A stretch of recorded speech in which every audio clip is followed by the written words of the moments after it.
Hello, welcome to a reading lesson. So today you are going to skip the ELA lesson altogether.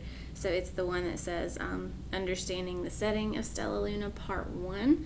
I want you to totally skip that part. We're going to go over all the parts here together. I just felt like that was easier because today's lesson in Adminum kind of jumps all over the place. It goes from one thing to something totally different to something else totally different, and so the flow is not really there. And so instead of just skipping some parts and doing others, we're just going to skip the whole thing, and all you have to do is just watch this video and participate with the video. So just as a review, we've been learning about story elements. So we've learned about characters, which are who or what the story is about, the people or the animals or the things in the story that act out the story. Those are the characters. We've discussed setting. Setting is where the story takes place. Now, setting can be a physical place. You can talk about the actual place that's there. You can talk about the season, the weather, things that are in the setting. So the setting is where the story takes place. And then we've also talked about the plot. The plot of the story is what's happening in the story. It usually involves a problem and solution of some sorts. So the three elements that we've talked about are characters, setting, and plot. So that's just a general review of that. We're going to take a look at a model about figuring out new words. It's just a box divided into 4 sections. It's a box divided into 4. It's called the Frayer Model. And this is just something I'm going to walk you through. When you get to a new word, you don't necessarily have to draw one of these out every time, but this is something that your brain can be doing internally. So it's something that you're thinking about while you're learning new words. So I'm going to do it for the word shout. So if I was reading and I got to the word shout and I want to do a Frayer model to better understand this word, the first thing I'm going to do is I'm going to look up the definition. So if I looked up the definition, it would say something like to talk loudly, often, when angry or excited. So to shout basically means to talk loudly, to yell loudly. The second box up top is for picture. So I'm just going to draw a quick picture with some lines going out like that. It's not the greatest picture, but shout. There's a lot of noise coming out of your mouth. Shout.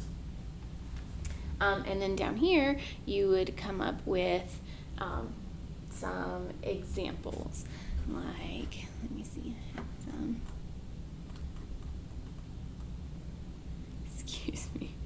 some examples like cheering at a game. Like if you were at a football game and you're cheering, you're going to be very loud. You're going to shout real loud. Maybe you're warning somebody of something. Maybe somebody's about to walk into the road and there's a car coming. You're not going to say, hey, look out. You're going to shout. You're going to say, look out. You're going to be real loud about it. And then the last box is non-examples. So things that don't mean shout is what the last box is for. So whisper or quiet, those things don't mean shout. They're the opposites. So when you get to a new word, you can kind of walk through this in your brain. You can, of course, always look up the definition, especially if you have no idea what the word means. So you get the definition, you think of a picture, you can think of a mental image, like if I'm imagining someone shouting, I know what that looks like, I'm putting that picture in my brain. Think of examples of what this word is, think of examples, and think of non-examples, kind of the opposite. Like what are things that don't mean that word? And that just kind of helps you get a more firm understanding of words in a text, especially if it's a word that you're not sure what it means.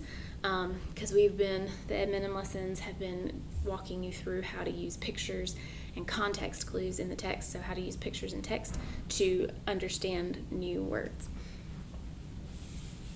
Alrighty.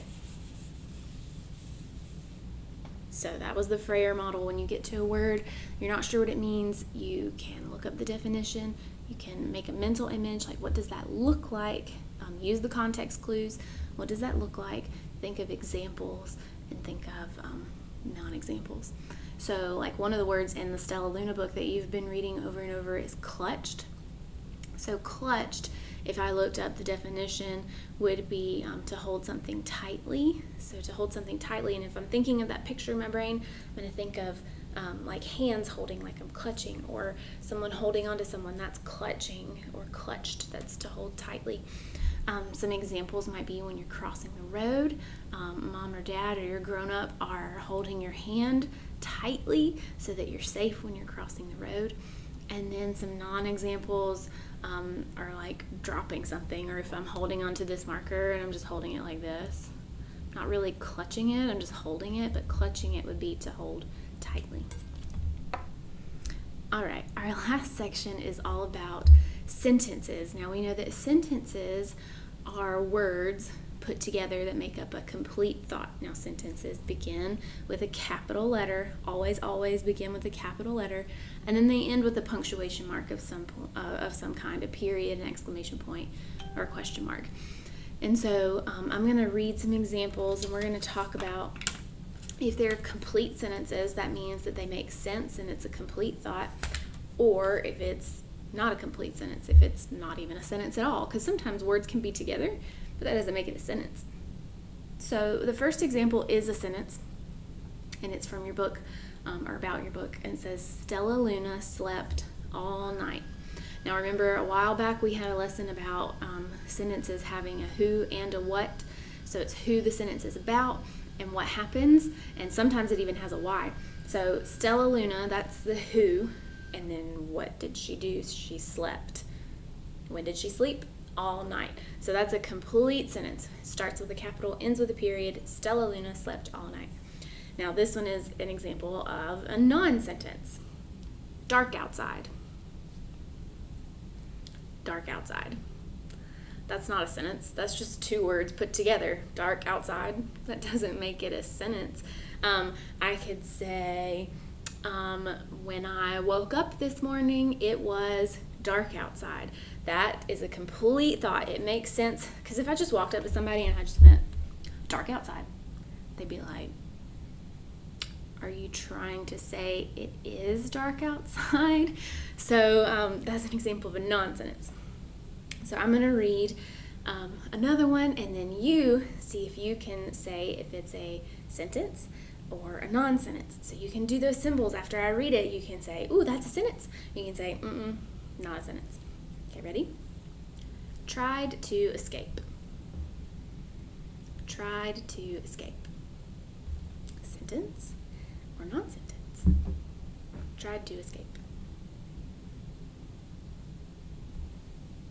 That's not a sentence. It's just three words put together. Doesn't make it a sentence. I could just do something as simply as put a she in front of it. She tried to escape, because I have the what. The what tried to escape, but I don't have the who. Who tried to escape? She tried to escape. Now it's a sentence. All right, try this one. Stella Luna was knocked into the air. Stella Luna was knocked into the air. Sentence or non-sentence? Stella Luna was knocked into the air. That's a sentence. So it has the who, Stella Luna, what happened? She was knocked. Where was she knocked? Into the air. And if it starts with a capital and ends with a period and is a complete thought made up of different words, then it is a sentence. All right, so and just a quick review of everything, because that was a lot of information.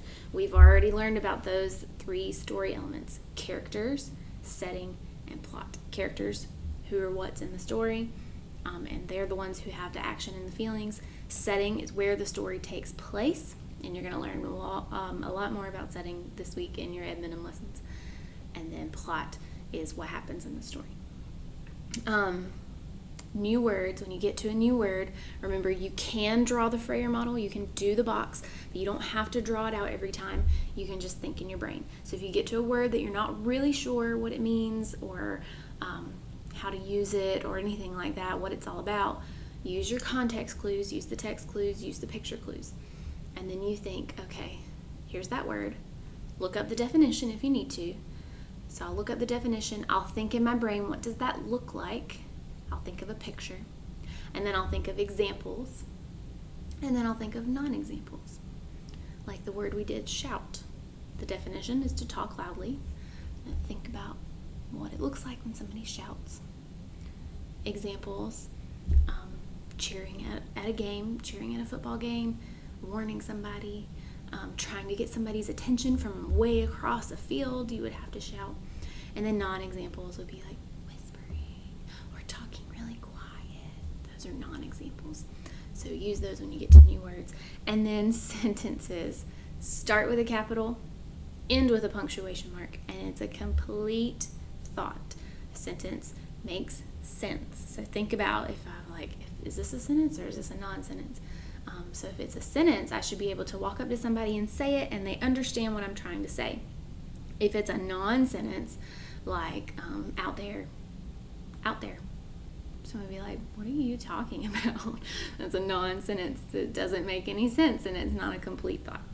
So that was a lot of information. You can pause in between each section, so if you want to go back and watch it again, you can pause in between the review of character setting and plot, pause in between the new words, the Frayer Model, and then pause for the sentences at the end if you want to go back and rewatch. So remember, skipping admin and lesson all together today. Don't even do it.